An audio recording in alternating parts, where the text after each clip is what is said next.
सीता के श्राप जो आज भी भुगत रहे हैं लोग।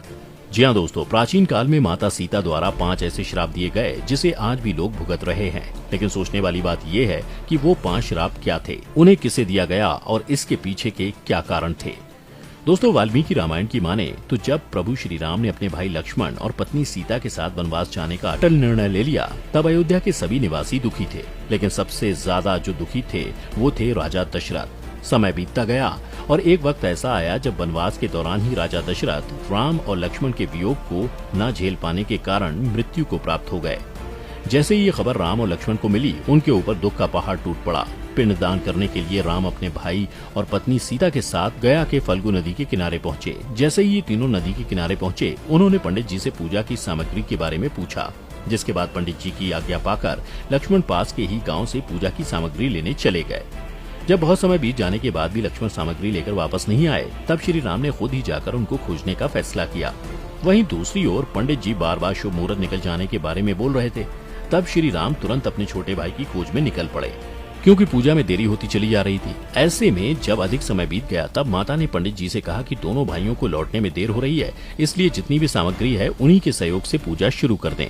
शायद तब तक दोनों भाई वापस आ जाएं, और यदि ऐसा नहीं हुआ तो वह अकेले ही पूजा समाप्त करेंगी। लेकिन अभी भी दोनों भाई पूजा स्थान पर नहीं पहुंचे और माता सीता ने विधि पूर्वक पूजा करने के बाद समय के महत्व को जानते हुए अपने पिता समान ससुर दशरथ का पिंडदान किया।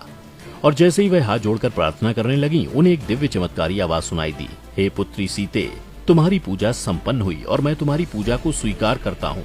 यह सुनते ही माता सीता मन ही मन बहुत प्रसन्न हुई और साथ ही उन्हें इस बात की भी शांति मिली कि राजा दशरथ ने उनकी पूजा स्वीकार कर ली और उनकी पूजा सफल हुई।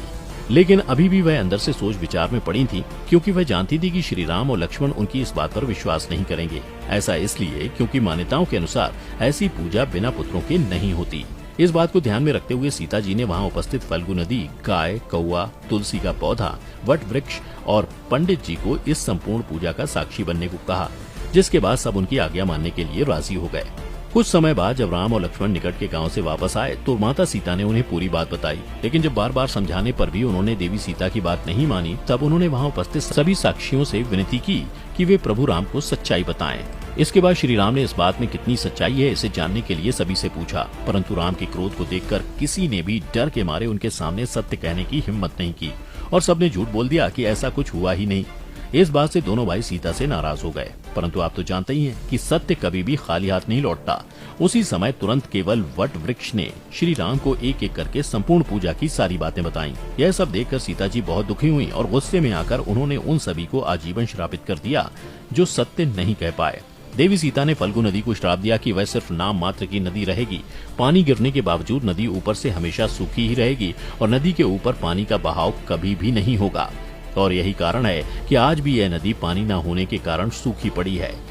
फिर देवी सीता ने गाय को श्राप दिया कि गाय की हर घर में पूजा होने के बाद भी इसे हमेशा लोगों का जूठन खाना पड़ेगा, साथ ही इसे जगह जगह भटकना पड़ेगा। उसके बाद माता सीता ने पंडित को श्राप दिया, पंडितों को कितना भी दान मिलेगा, लेकिन उनकी दरिद्रता हमेशा बनी रहेगी और वे अधिक से अधिक दान पाकर भी संतुष्ट नहीं होंगे।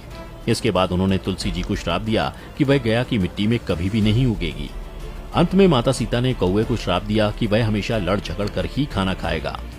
लेकिन दूसरी तरफ सत्य को बिना डरे बोलने वाले वट वृक्ष को माता सीता ने आशीर्वाद दिया कि पिंड दान में इस वृक्ष की उपस्थिति जरूरी होगी, साथ ही इसकी आयु सबसे अधिक होगी और दूसरों को शीतल छाया देगा। इसके अलावा पतिव्रता स्त्रियां इस वृक्ष की पूजा करके अपने पति की लंबी आयु के लिए कामना करेंगी।